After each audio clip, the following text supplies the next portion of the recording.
Hello friends.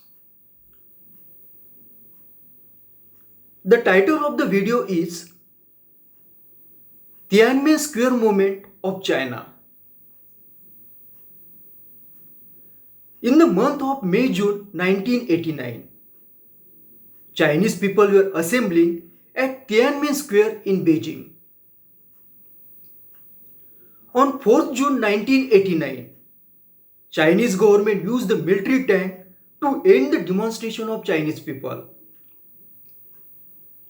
To understand the event of Tiananmen Square, we have to understand the prevailing socio-economic condition of China. China had started the process of globalization in 1980s.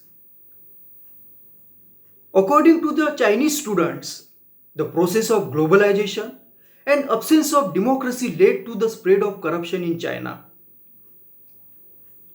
The corruption had engulfed the whole Chinese life. So, students started demands of punishing the corrupt officials and introduction of democratic rights. But the students did not have the clear idea of the political reforms. Most of the students were expecting the political reforms under the guidance of communist regime. The others were expecting political reforms on the line of Western democracy.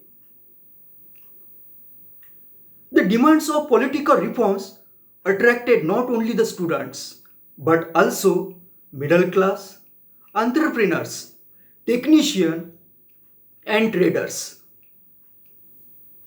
Similarly, the working class, which was affected by the process of globalization, wanted to put up their demand in front of the government. So, we find three prominent participants in the agitation. These agitators were the students, middle class, and working class. The middle class were interested to speed up the economic reforms, to initiate the political reforms. The working class were more interested to oppose the economic reforms. The students did not have clear stand on the economic reforms, but they were more conscious about the issue of corruption. The rural population did not have any inclination with the Tiananmen Square movement. The reason was simple. The globalization of 1980 started to improve the economic condition of the farmers. The Chinese peasantry, which was suffering in the Mao era, did not want to have a political instability now. They were happy with the economic reforms and economic prosperity.